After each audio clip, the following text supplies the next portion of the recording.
Alors, je sais, Clémentine, que Stéphane est un ami de longue date, mais mon conseil, méfiez-vous quand même. Si un jour il vous invite à prendre le thé et que le thé a une drôle de couleur, et que Stéphane vous dit, avec la même douceur qu'un agent du KGB, Oui, venez, n'ayez pas peur.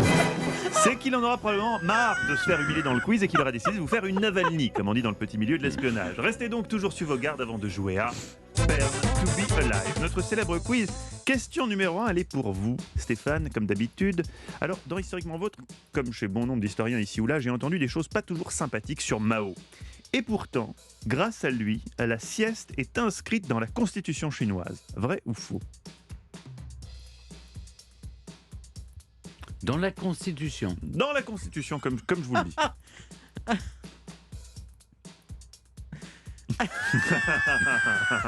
Est-ce qu'il y aurait du bon chez Mao, finalement ?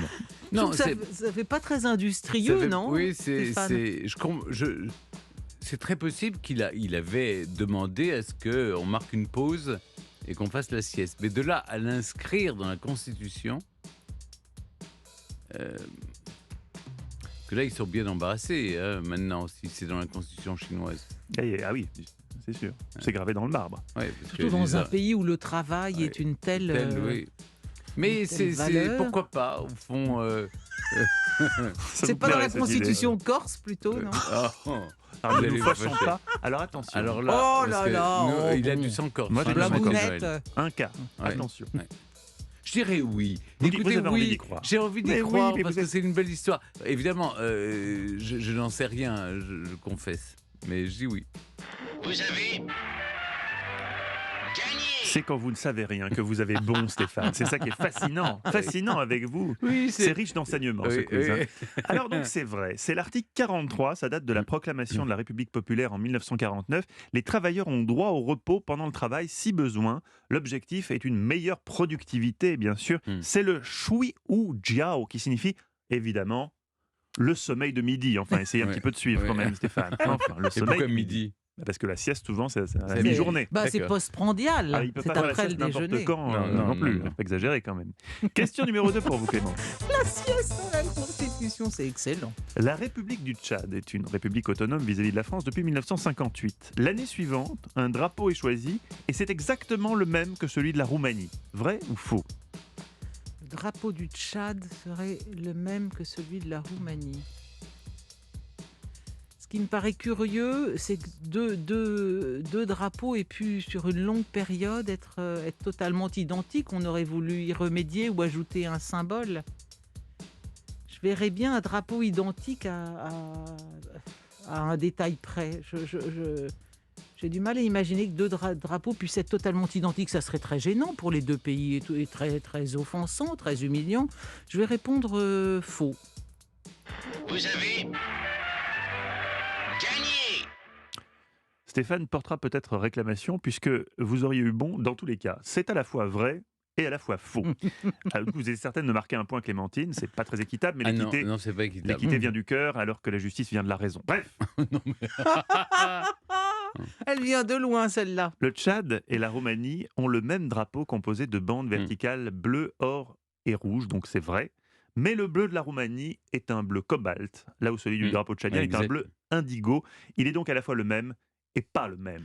Oh, c'est beau. Vous avez marqué le point, quoi qu'il arrive. Question numéro 3 pour vous, Stéphane. Je rappelle l'interdiction de consulter son téléphone portable, surtout. Ça n'a aucun intérêt avant que j'ai posé la question, Stéphane. Hein. C'est la raison Mieux. pour laquelle. Mieux, voilà.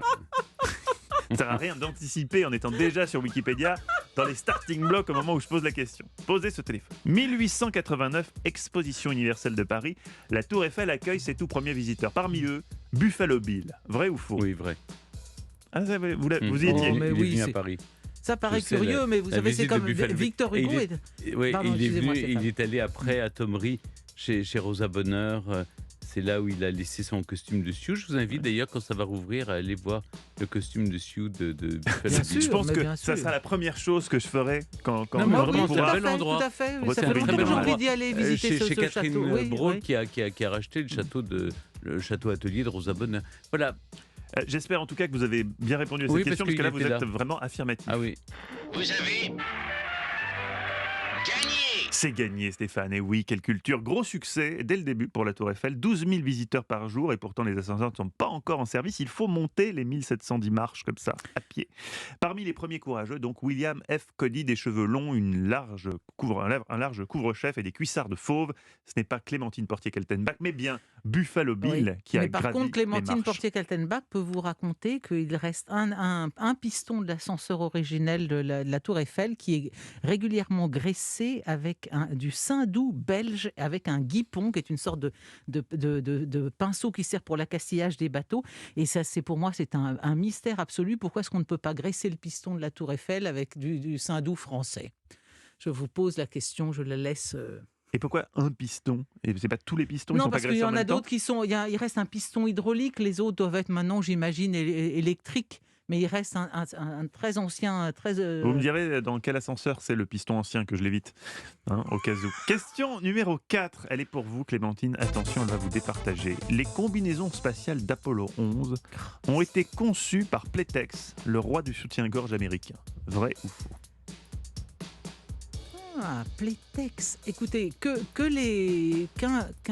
producteur de lingerie s'intéresse à des questions d'élasticité, de légèreté, de tension sur une bretelle de soutien-gorge et par là même éventuellement à des textiles particuliers pour l'aventure spatiale, pourquoi pas? Ça me paraît pas. Je croyais que vous alliez me dire d'ailleurs Playtex, vous alliez me dire Pampers, qui serait aussi tout. Je ne vous ai pas dit Pampers. Alors vous ai dit moi je Playtex. dirais que oui, c'est vrai.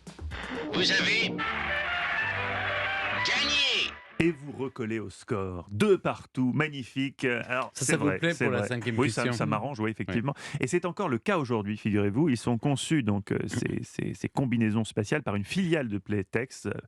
Je ne sais pas ce qu'ils ont voulu écrire. C'est pas le même nom, en fait. Il y a écrit une filiale de Playtex. Il y a une blague quelque part à mettre ou pas? C'est juste une erreur.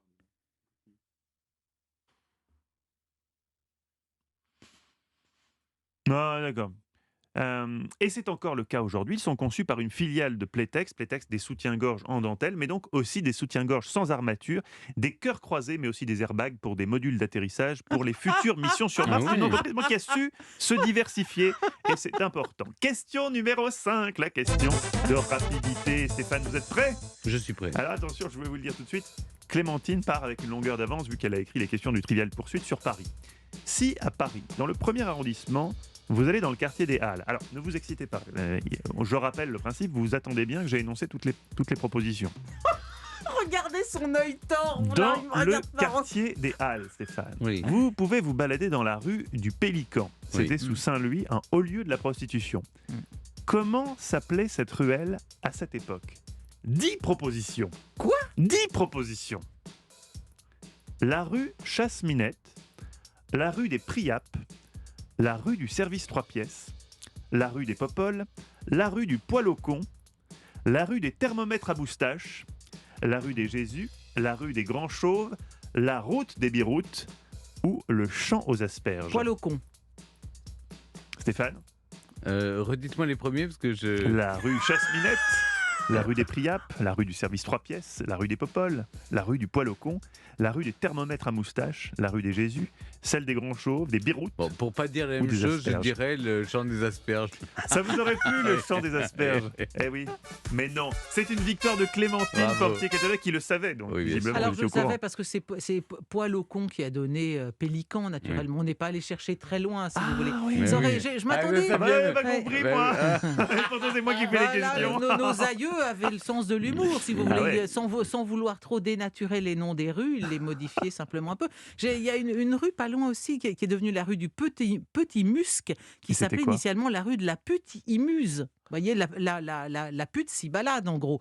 Et on ne va pas chercher très loin. Donc le Pélican Poil au con, vous voyez. On voit Paris différemment avec vous. Oui, hein, c'est Alors vrai. effectivement, en 1792, la Révolution chasse les prostituées. Du coup, la rue est appelée la rue Purgée. Et ils n'étaient pas drôles, hein, pendant... Et Ouais. en Ça, vous 1806, n'avez pas échappé. c'est là que la rue devient la rue des Pélicans. C'est une belle victoire, nette et sans bavure. Oui, je trouve aussi. enfin, de je Clémentine trouve là, On n'a été pas Portier-Kaltenbach. mauvais quand Non, même, vous avez d'une été manière bons tous les générale. deux, vous avez été C'est- brillants, voilà. comme souvent.